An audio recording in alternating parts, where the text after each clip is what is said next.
News पर nation देख रहे हैं आप और मैं हूं आपके साथ साक्षी झा। देखिए 19 अप्रैल को इंडिया गठबंधन और एनडीए गठबंधन का लिटमस टेस्ट होना है। जी हां, अब आप सोच रहे होंगे कि लिटमस टेस्ट क्या है। लिटमस टेस्ट ये है कि बिहार में जिस तरह की परिस्थिति चल रही है, अब लिटमस टेस्ट से पता चलेगा कि कौन किस पर भारी पड़ रहा है या कौन मजबूत स्थिति में है। जी हां, आपको बता दें 19 अप्रैल को बिहार में प्रथम चरण की वोटिंग शुरू होगी और इसके बाद ही पता चल पाएगा कि बिहार में कौन सा गठबंधन कितना मजबूत है। लेकिन इससे पहले हम आपको बताएंगे कि सर्वे क्या कुछ कह रही है, आइए जानते हैं इस वीडियो में। कहावत है morning shows the day. Bihar में 19 अप्रैल से शुरू होने वाला लोकसभा का चुनाव 400 पार का वाहक बनता है या फिर राज्य में जीत के कोई नए समीकरण देखने को मिले। इसका एक तरह से आगाज प्रथम चरण के चुनाव में हो जाएगा। लोकसभा चुनाव के प्रथम चरण में गया, औरंगाबाद, नवादा और जमुई लोकसभा का चुनाव होना है। इनमें गया और जमुई सुरक्षित है तो नवादा और औरंगाबाद सामान्य सीट है। बता दें कि बीते चुनाव में चारों लोकसभा सीट पर एनडीए का कब्जा था।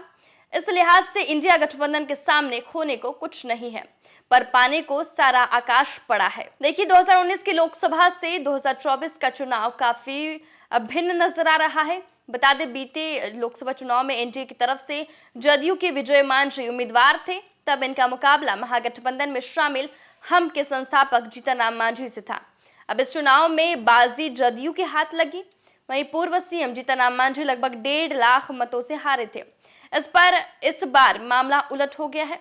2019 में एनडीए से हारे जीतन राम मांझी 2024 के लोकसभा चुनाव में एनडीए के उम्मीदवार हो गए हैं। अब देखना यह है कि क्या मांझी पिछले चुनाव की खाई भर पाएंगे।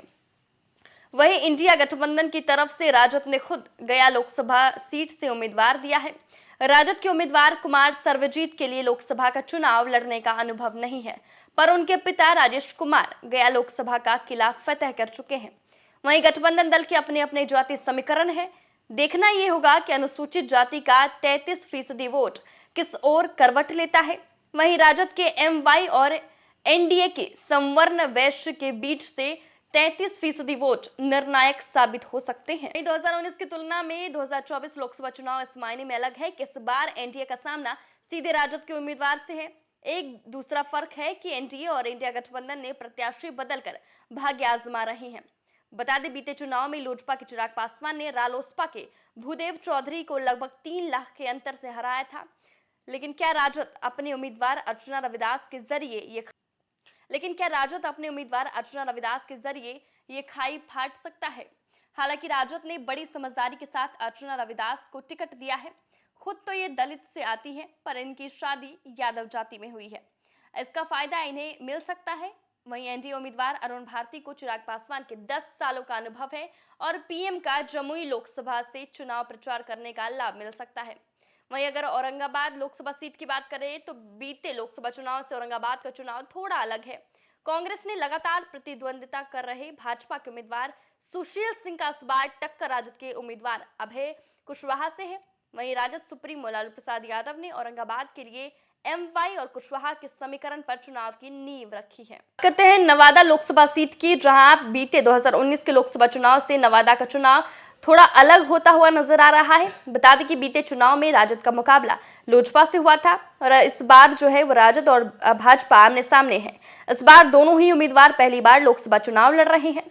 वहीं नवादा लोकसभा में भीतरघात का मसला काफी गंभीर बन गया है। तो देखिए 19 अप्रैल को जो है इंडिया गठबंधन और एनडीए गठबंधन का लिटमस टेस्ट होने वाला है, जिस दिन गया, औरंगाबाद, नवादा और जमुई में वोटिंग पड़ने वाली है और उसके बाद ही ये बताया जा पाएगा कि कौन गठबंधन किस पर भारी पड़ रहा है।